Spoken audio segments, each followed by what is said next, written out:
Bonjour à tous et bienvenue, vous regardez 6 minutes chrono, le rendez-vous quotidien de la rédaction de Lyon Capitale.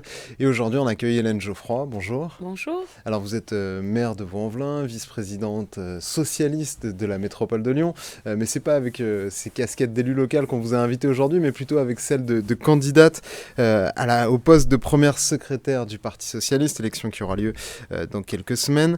Et vous êtes, j'ai envie de dire, candidate du PS contre la NUPS, c'est un peu ça?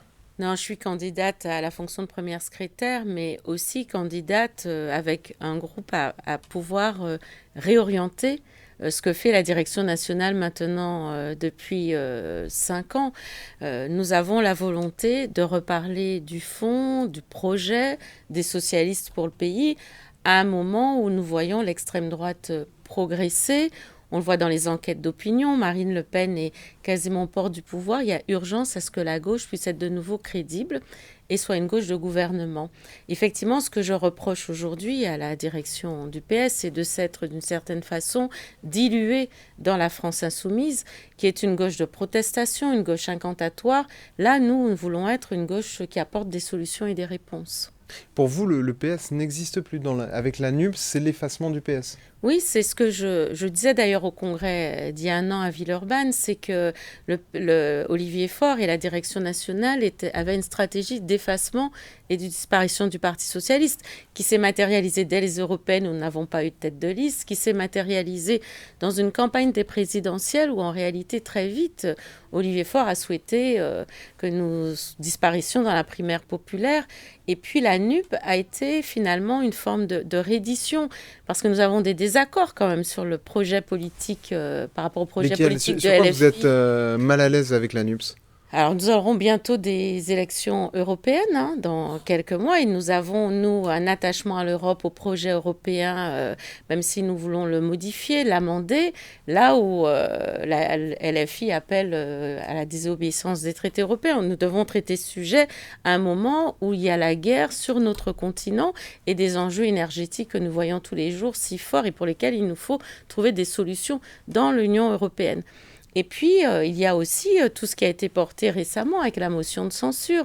Comment peut-on laisser théoriser, c'est ce que fait Jean-Luc Mélenchon, le fait que les voix du RN se mêlent aux voix de la gauche pour faire tomber un gouvernement, alors même, je le disais à l'instant, que l'extrême droite progresse. C'est Pour vous, aussi ce c'était que une j'ai alliance maquillée entre la En NUPS tout cas, et le RN? Jean-Luc Mélenchon et ses lieutenants l'ont théorisé. C'est factuel. Ils ont théorisé le fait que toutes les voix devaient se rejoindre pour faire tomber le gouvernement. Or, nous, le sujet n'est pas celui-là. Le sujet aujourd'hui est que proposons-nous? Là, aujourd'hui, comme tous les maires, je travaille à réaliser un budget dans une crise énergétique majeure. Une partie des habitants de ma commune auront du mal à se chauffer, à s'alimenter. Quelles sont les réponses des socialistes? Et c'est sur cela que nous devons travailler. Et donc moi, je propose que nous rentrions dans un congrès que j'ai appelé de vérité, qui nous permette de traiter tous les sujets sur lesquels la gauche a pu être mal à l'aise ou sur lesquels la gauche, pour l'instant, n'apporte pas de réponse, en tout cas suffisamment audible aux Françaises et aux Français. Mais comment réenchanter cette social-démocratie, puisque on voit bien dans vos résultats électoraux récents qui vous prédisent un avenir finalement plutôt abscon. Vous faites 2% à la présidentielle en arrondissant au pourcentage supérieur. On voit bien que le PS en tant que tel n'arrive plus à parler aux gens. Mais Sur quel thème vous voulez les réaccrocher, recréer un récit commun? La social-démocratie, elle existe ailleurs en Europe. Nous avons quand même des convergences. Et donc elle existe probablement en France autour d'Emmanuel Macron. La social-démocratie n'a pas disparu. En revanche, nous avons des électeurs socialistes et des socialistes qui sont désemparés, dispersés, relativement perplexes aussi par le chemin qui est pris aujourd'hui.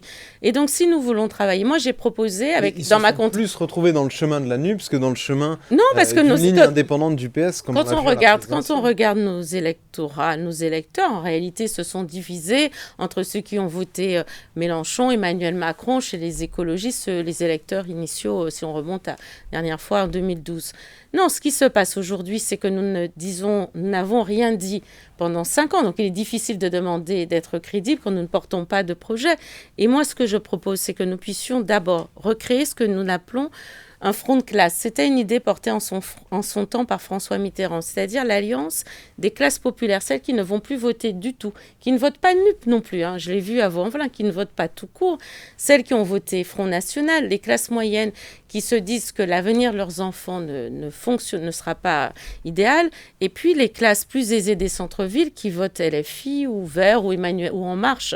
Et en fait, c'est cette alliance, ce front de classe entre toutes ces catégories que nous devons recréer, plutôt que de faire des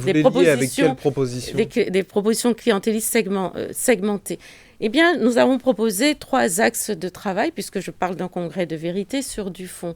D'abord, retravailler sur ce que nous avons appelé faire France commune. La question de l'éducation, absolument, puisqu'on voit bien qu'elle stratifie les inégalités scolaires. Donc, nous devons reparler de ce sujet de façon structurelle et d'une autre forme d'alliance éducative. Puis, nous avons les sujets de sécurité que nous devons aborder dans un pacte entre les citoyens, la police et la justice, tant nous la voyons tirailler, notre police aujourd'hui ou nos forces de l'ordre, parler des questions d'immigration, parler des questions ensuite de travail. Moi, je revendique que le travail soit de gauche. Avec cette nouvelle forme de salariat, comment reste-t-il émancipateur de l'urgence écologique qui ne s'adresse qu'aux classes qui vont bien aujourd'hui, la transition écologique. Et moi, je crois des crispations identitaires. Quel universalisme portons-nous ? Et si nous abordons toutes ces questions qui font écho au quotidien des Français, le tout lié bien sûr aux questions internationales, alors nous réaccrocherons leur oreille. Et donc moi, si je deviens première secrétaire au mois de janvier, je propose un agenda de la refondation, c'est-à-dire des états généraux qui permettent d'abord aux socialistes de retravailler, de parler aux forces vives, syndicats, associations françaises et français, et puis à toute la gauche et aux écologistes, parce qu'il nous faut des contrats de projet maintenant. Merci beaucoup Hélène Geoffroy d'avoir répondu à notre invitation et à nos questions. Moi je vous retrouve très bientôt pour une prochaine édition de 6 minutes chrono. Au revoir.